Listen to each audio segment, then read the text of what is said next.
So, hello everyone, this is your CACS Divya Agarwal ma'am from your MEPL, and today I am feeling so privileged, so honored to share this particular session with two of our star performers, that is AIR3 CS Diya Datta.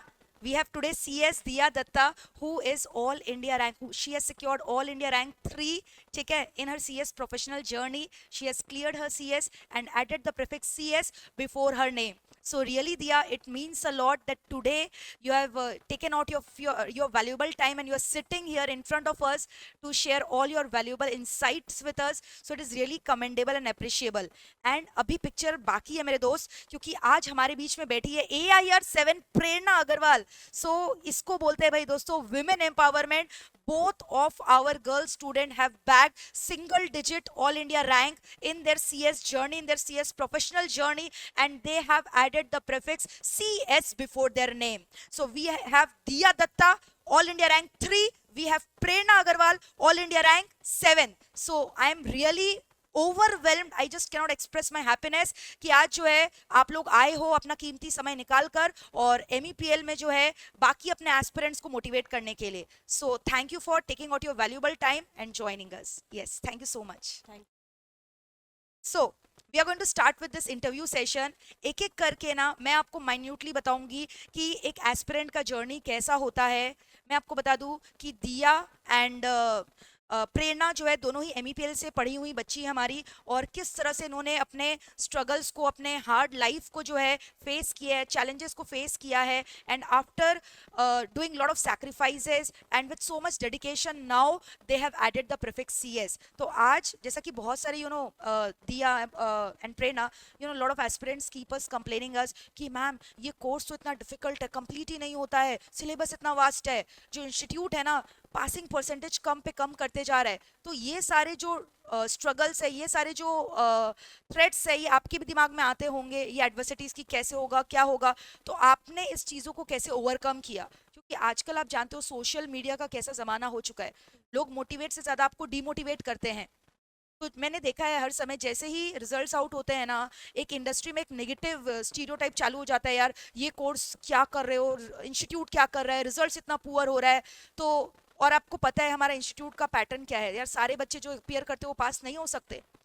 तो आपने इस चीज़ों को कैसे overcome किया, वो जो अंदर में एक डर होता है कि किस तरह से हम out of 100 students I may be one of them who is getting rank, तो वो जो फियर है और वो जो डर है उस पर कैसे काबू पाया, अपने आप को मेंटली कैसे स्ट्रॉन्ग किया, because I think professional journey में mentally you have to be very strong. So tell me, Diya, how did you manage this negativity around going around you about this course, about the results? How did you manage it? पहले तो मैं जब CS start किया था, rank का सोच के नहीं किया था, बट सब आसपास में जो ये सब बोल रहे थे कि एक बार में नहीं होने वाला है, पेशेंस रख के बैठो. और मैं थोड़ा जिद्दी हूँ, और उन्होंने बोला नहीं होगा एक बार में, तो मेरा मतलब दिमाग में बैठ गया कि एक ही बार में करना है. और मेरा लॉ साथ में चल रहा था, तो अनफॉर्चुनेटली मैंने एग्जीक्यूटिव साथ में नहीं दे पाई, दोनों मॉड्यूल अलग अलग दिया. और प्रिपरेशन के टाइम मेरे दिमाग में बस सिलेबस कंप्लीट, खुद को प्रिपेयर करना है. सब कोई कुछ ना कुछ बोलेंगे, लेकिन मेरे सर और मैम जो बोल रहे हैं वो मुझे आँख बंद करके फॉलो करना है.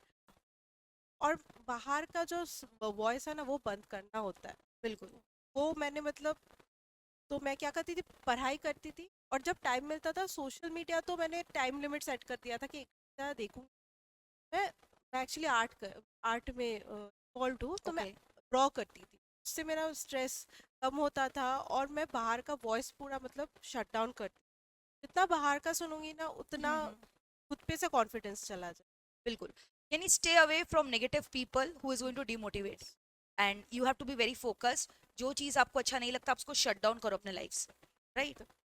Now now I would like to ask you Prerna. Prerna, let me tell you guys, Prerna is from Bihar. और जैसा कि हम बोलते हैं कि मतलब बहुत कम माना जाता है कि बिहार में अपॉर्चुनिटीज़ है. तो आई आई हैव सीन बहुत सारे बच्चे जो है ना बिहार से, रिमोट एरिया से यहाँ पे आते हैं या PG में स्टे करते हैं. I know right now also many of our students are from Bihar and they are studying here in Kolkata with us. तो आपके लिए ये जर्नी कितना डिफिकल्ट रहा, आपने कैसे मतलब बिहार जैसे एरिया में आप जहाँ पे रहते थे, जहाँ पे इतना अवेयरनेस नहीं होता ये सब कोर्सेज को लेकर, तो आपने कैसे वो स्ट्रगल को ओवरकम किया, what what were the challenges that you faced while doing this course? First of all ये था कि मेरा ग्रेजुएशन का कॉलेज भी कोलकाता में था, तो मुझे ये था कि मुझे Mhm. ग्रेजुएशन के साथ साथ ही ये भी कोर्स ख़त्म करना है। एंड एक और चैलेंज जो था कि मेरी होम टाउन में एग्ज़ाम सेंटर्स नहीं पड़ते, तो like I have to travel 1.5 hour by train to give the exam. My so god, तो आप कहाँ से फिर, मतलब बिहार से कहाँ पड़ता था आपका सेंटर? भागलपुर। भागलपुर। आप हाँ, 1.5 घंटा, मतलब डेढ़ बाय घंटा ट्रेन। अप 1.5 घंटा डाउन, हाँ। यानी 3 hours are gone. My god, hats off to you. So Bhagalpur centre पड़ता था, तो वहाँ जाके एग्ज़ाम देती थी। तो मैंने एग्जीक्यूटिव का तो वैसे ही दिया है, एंड प्रोफेशनल्स के लिए फिर मैं कोलकाता में पीजी में रही थी, बिकॉज मैंने दोनों ग्रुप देने का डिसाइड किया था। तो बैक टू बैक एग्जाम्स होते हैं, सो travelling was not possible like 3 to 4 hours. Correct. तो मैंने इसलिए प्रोफेशनल का एग्ज़ाम्स भी लेके दिया यहाँ पे।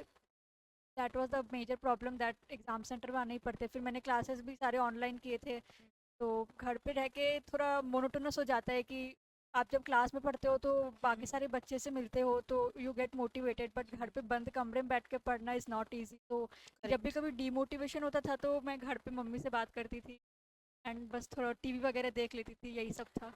विच मीन्स कि आपने जो है टीवी वगैरह देखा है अपनी जर्नी में, मतलब हाँ। आई आई डोंट नो, बट ऐसा एक होता है कि लोग बोलते हैं रैंक होल्डर ये तो पक्का किताबी कीड़ा होंगे और इन्होंने तो भाई अपने सोशल लाइफ को, अपने पर्सनल लाइफ को पूरा सैक्रिफाइस कर दिया होगा। But very glad to hear कि आपने जो है टीवी वगैरह भी देखा है। सो आप मुझे बताओ, क्या आपको वाकई में लगता है कि अगर आपको रैंक के लिए टारगेट करना है या अपने प्रोफेशनल जर्नी के लिए तैयारी करनी है तो उसके लिए आपको अपना पर्सनल लाइफ पूरा जीरो कर देना पड़ेगा? Tell me Prerna. I think that is not possible कि पर्सनल लाइफ पूरा ज़ीरो कर देना है, बट हाँ थोड़ा लिमिट ज़रूर करना है। And 24 hours you cannot study. Even बिल्कुल। मैं तो 18 घंटे भी नहीं पढ़ती थी। मैंने तो मैक्सिमम लाइक एग्जाम के टाइम भी 10 से 11 घंटे पढ़ा है, कभी कभी 14-15 घंटे पढ़ा है बस। 18 आवर्स 16 आवर्स जो लोग बोलते थे, तो उतना तो मैंने कभी नहीं पढ़ा। बिल्कुल, और आई थिंक आपने वो जो पढ़ा होगा उसमें भी पावर ब्रेक्स वगैरह लिया होगा। एट अ हाँ। Stretch no one can study for हाँ।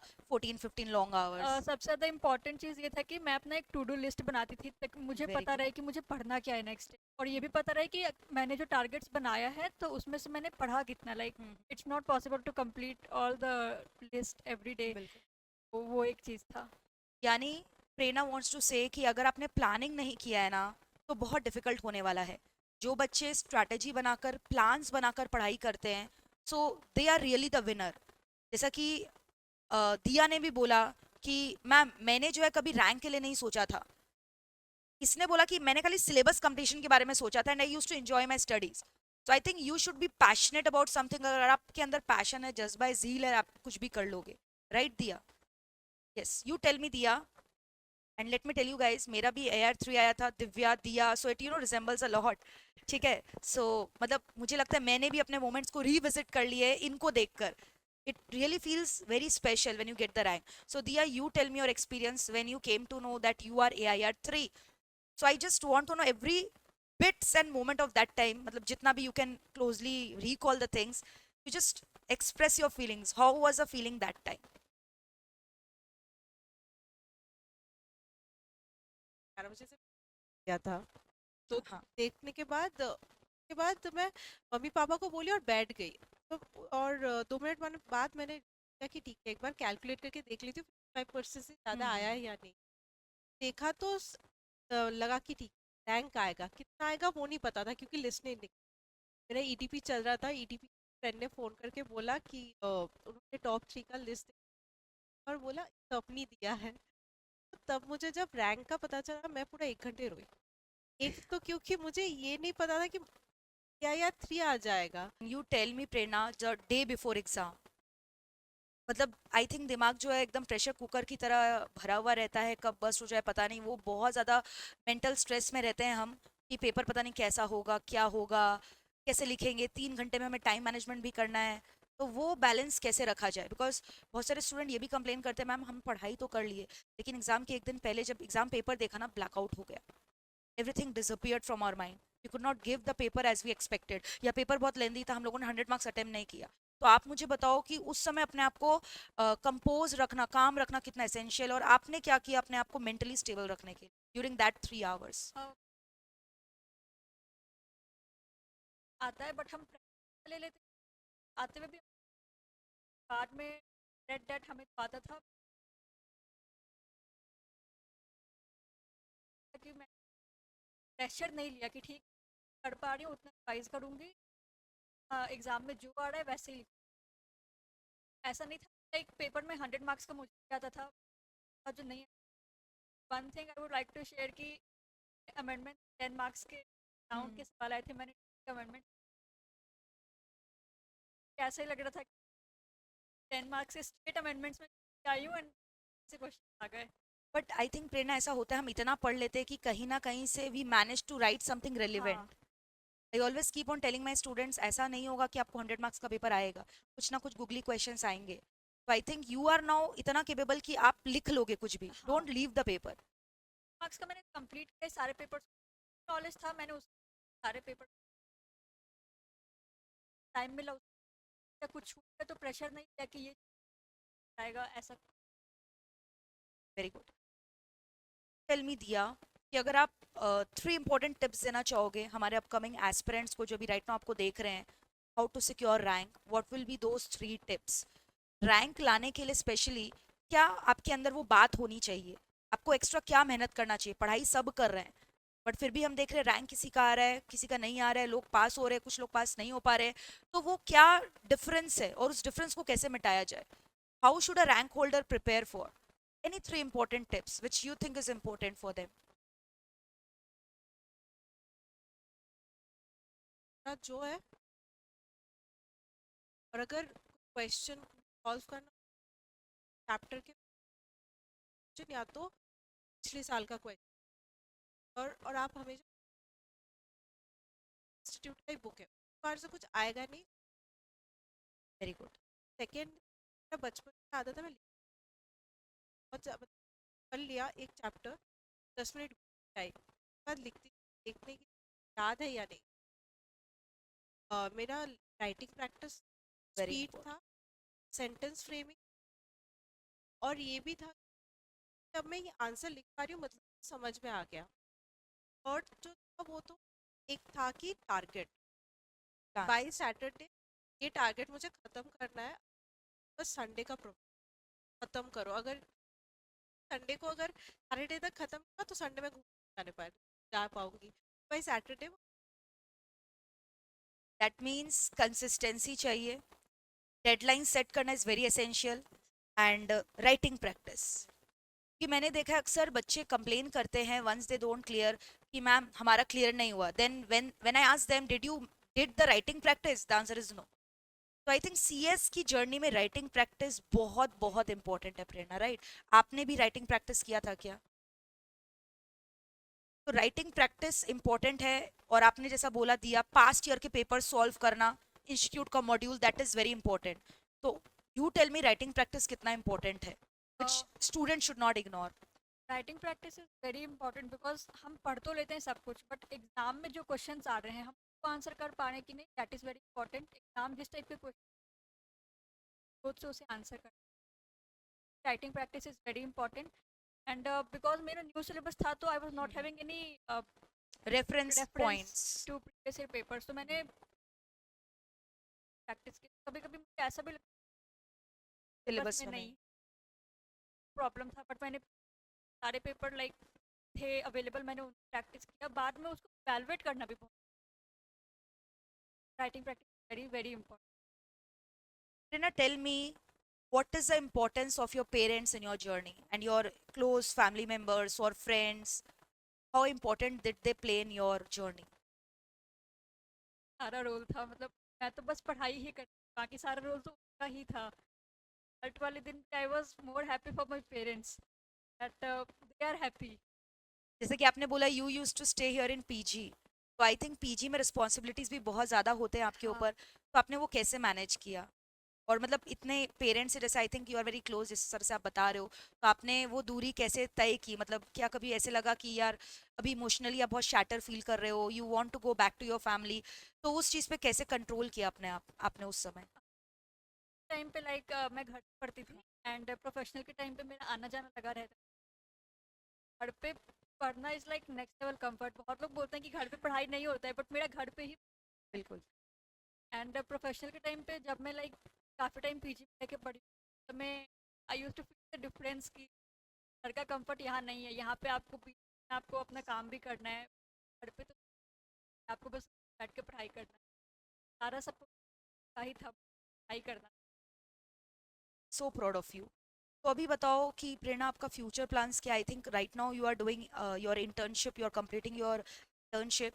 तो अभी इंटर्नशिप क्लियर करने के बाद, आपका कंप्लीट करने के बाद आपका क्या प्लान है? आप किस सेक्टर में जाना चाहोगे? क्या आपने कुछ ऐसे जॉब प्रोफाइल के बारे में सोच रखा है, या कुछ ऐसे प्लान्स है you are targeting for a MNC और अ पीएसयू और maybe a big four company firm, big four firm? कहाँ आप जाना चाहोगे? या तो जहाँ आप अभी इंटर्नशिप कर रहे हो वहीं आप देख रहे हो, या फ्यूचर में कोई वैल्यूएडिशन कोर्स करना चाहोगे? टेल अस तो एवरीथिंग अबाउट। मैंने मैनेजमेंट ट्रेनिंग स्टार्ट की, ऑलमोस्ट हो गया है। 19 मंथ, 19 मंथ काफ़ी सारे एनहांसमेंट कोर्सेज करना है, जैसे after get membership number I get a job at a yes. Very reputed company और MNC. So you are enjoying your internship? अच्छा लग रहा है? मतलब जो आपने नॉलेज एक्वायर किया था, क्या वो भी हेल्पफुल हो रहा है? आपने जितने भी सब्जेक्ट्स वगैरह पढ़े थे, तो अभी वो अप्लाई कर रहे हो आप प्रैक्टिकली? हाँ, पढ़ते हैं तो like we never see the practical aspect, हम तो बुक से पढ़ते हैं and then we yes. Write it in exam, that's practically कर रहे हैं तो लगता है कि अच्छा लाइक एम ऐसा होता है। हम सिर्फ पढ़ते हाँ। हैं कि एमजीटी 7 हमें भरना है, बट एमजीटी 7 एक्चुअली में कैसा होता है, एओसी 4 कैसा होता है, प्रैक्टिकली काम करना कैसा होता है वो। बट आई थिंक हम लोग जो कंपनी लॉ का लेक्चर्स वगैरह लेते हैं, जैसे अभी मैं जो लेती हूँ उसमें मैं बच्चों को इंश्योर करती हूँ, मतलब हम लोग तो क्लास में कंपनी इनकॉर्पोरेट करते हैं, MGT 7A 7, जैसा आपने बोला, सारे forms we are showing them practically in the classroom, so that you know they get that feeling कि हम आज करने जाएंगे, even if they want to you know practice this right now, they can start doing it. तो भाई, जब भी आप पढ़ो, मैं आपको यही बोलूंगी, आप खाली उसको नॉलेज गेन करने के लिए मत पढ़ो, but how to apply this, how to encash that knowledge, it should always be in your mind. आपने जितने भी नॉलेज को आप एक्वायर कर रहे हो, आपको उसको अप्लाई करना भी आना चाहिए, तब आप देखोगे उस चीज में आपको और मजा आने लगेगा।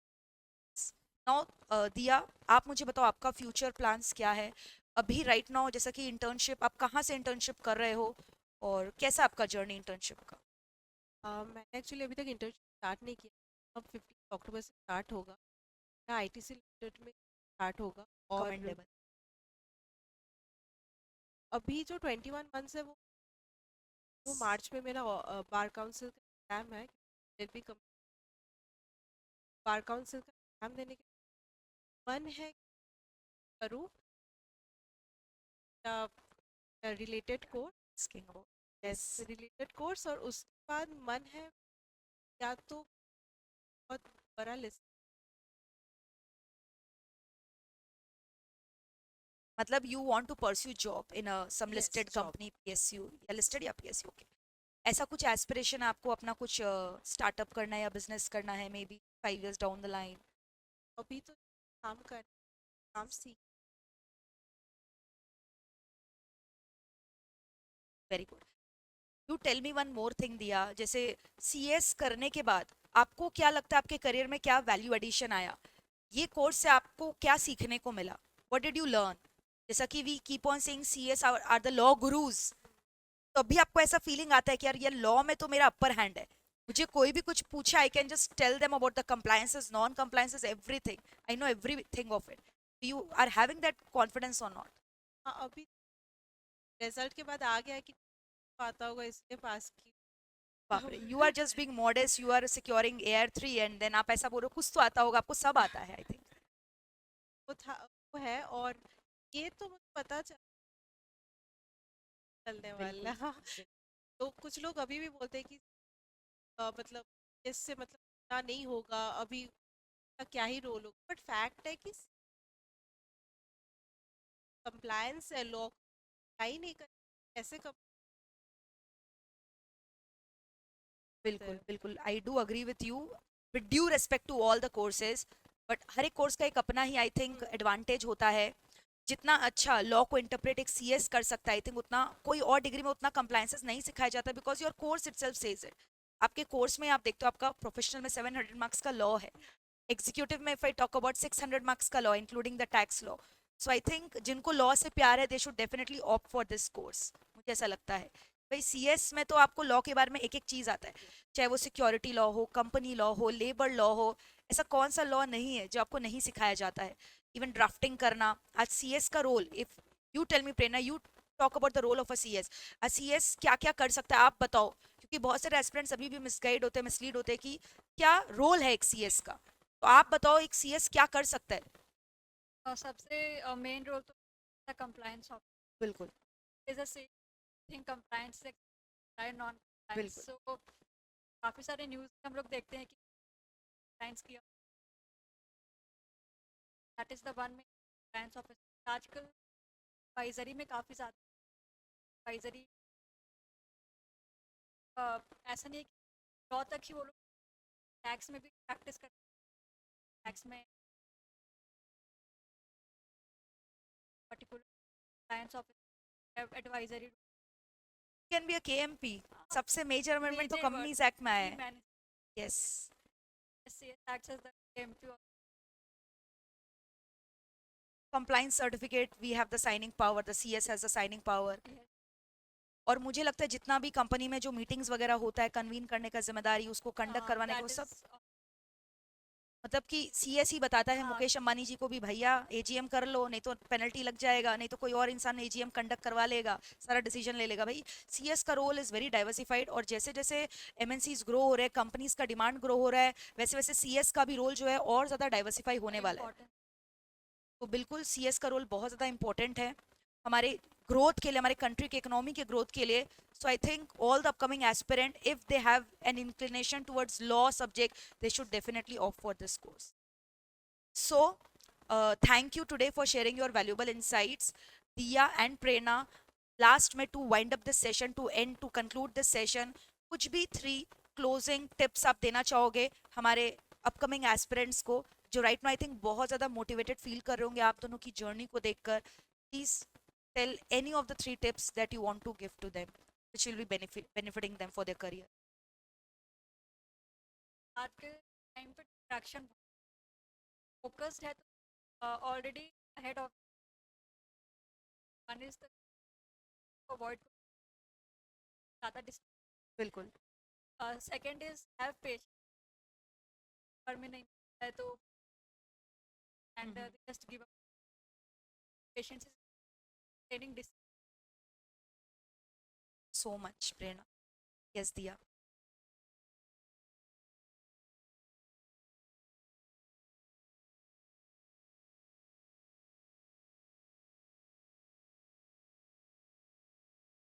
Exam hall